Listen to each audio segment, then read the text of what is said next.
بسم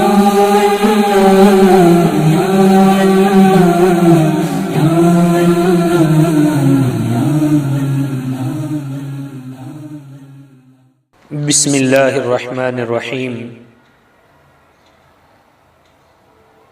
وَتُعِزُّ مَن تَشَاءُ وَتُذِلُّ مَن تَشَاءُ۔ اللہ تبارک و تعالی جسے چاہے عزت عطا فرما دے اور جسے چاہے ذلیل کر دے، یہ اللہ کے قبضے قدرت میں ہے۔ لیکن اگر کوئی عزت والی زندگی گزارنا چاہتا ہے تو ظاہری بات ہے اسے دینداری کے ساتھ زندگی گزارنی ہوگی، نمازوں کا اہتمام ہو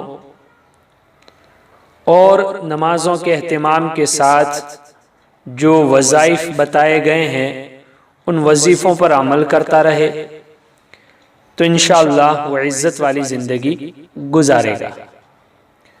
تو آج کی اس ویڈیو میں قرآن کریم کی ایک ایسی آیت بتانے جا رہا ہوں جو عزت دلانے والی ہے۔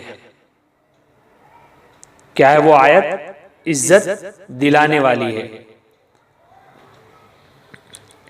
اور اس آیت کو آیت عزت کہتے ہیں۔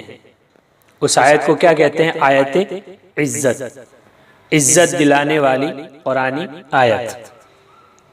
اب حوالے کے ساتھ ہم بات کرتے ہیں۔ حضرت امام احمد رحمت اللہ علیہ نے مسند میں اور طبرانی نے عمدہ سند کے ساتھ حضرت معاذ جہنی رضی اللہ تعالیٰ عنہ کی روایت سے بیان کیا ہے کہ رسول اللہ صلی اللہ علیہ وسلم فرما رہے تھے: الحمدللہ الذی لم یتخذ ولدا ولم یکن لہ شریک فی الملک ولم یکن لہ ولی من الذل وکبرہ تکبیرا۔ یہ پارہ نمبر 15، آیت نمبر 111 اور سورہ ہے سورہ بنی اسرائیل۔ پھر سے وہ آیت دہرا رہا ہوں اور آپ کو اس ویڈیو کے اخیر میں بھی یہ آیت مل جائے گی۔ الحمدللہ الذی لم یتخذ ولدا ولم یکن لہ شریک فی الملک ولم یکن لہ ولی من الذل وکبرہ تکبیرا۔ اس آیت کا ترجمہ ہے: تمام خوبیاں اسی اللہ پاک کے لیے خاص ہے جو نہ اولاد رکھتا ہے اور نہ اس کا کوئی سلطنت میں شریک اور بھاگیدار ہے، اور نہ کمزوری کی وجہ سے اس کا کوئی مددگار ہے، اور اس کی خوب بڑائیاں بیان کیا کیجئے۔ یہ تو ہوا آیت کا ترجمہ۔ اب یہ آیت آیت عزت ہے، اور تفسیر مظہری جلد نمبر 7 صفحہ نمبر 166 پر یہ بات لکھی ہوئی ہے۔ اب اس کا فائدہ کیا ہے کہ یہ کوئی مذکور آیت جو آگے بتائی گئی اس آیت قرآنی کو صبح اور شام پڑھ لیا کرے۔ صبح بھی پڑھنی ہے، شام بھی پڑھنی ہے، تو انشاءاللہ دونوں جہاں میں عزت نصیب ہوگی۔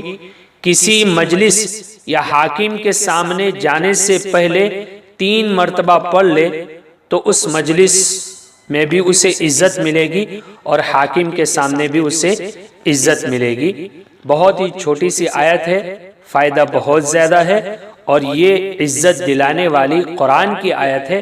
حوالے کے ساتھ آپ کے سامنے اس کو پیش کیا ہے، آپ اس پر عمل کریں، انشاءاللہ ضرور بھی ضرور عزت ملے گی، اور نمازوں کا اہتمام کرتے رہیں۔ دیکھو ہمارے سارے وظائف نماز کے اہتمام کے ساتھ ہیں، کوئی اور بتاتا ہو نہ بتاتا ہو ہمیں پتہ نہیں، لیکن میں یا آپ کو بتا رہا ہوں کہ نماز کے اہتمام کے ساتھ ان وظائف کو کرنا ہے۔ نماز کی پابندی شرط ہے۔ اللہ جل شانہ ہمیں اور پوری امت مسلمہ کو 5 وقت کی نماز اہتمام کے ساتھ ادا کرنے کی توفیق عطا فرمائے۔ مرد حضرات کو باجماعت نماز کی پابندی کرنے کی توفیق عطا فرمائے، اور ماں بہنوں کو اور مستورات کو اللہ جل شانہ اپنے مکانوں میں رہتے ہوئے 5 وقتہ نماز کا اہتمام کرنے کی توفیق عطا فرمائے۔ ویڈیو کے نیچے سبسکرائب کے بٹن پر کلک کریں اور بیل آئیکن پر بھی کلک کریں تاکہ آپ کو ہر طرح کی نئی ویڈیو سب سے پہلے ملتی رہے۔ جزاک اللہ خیر۔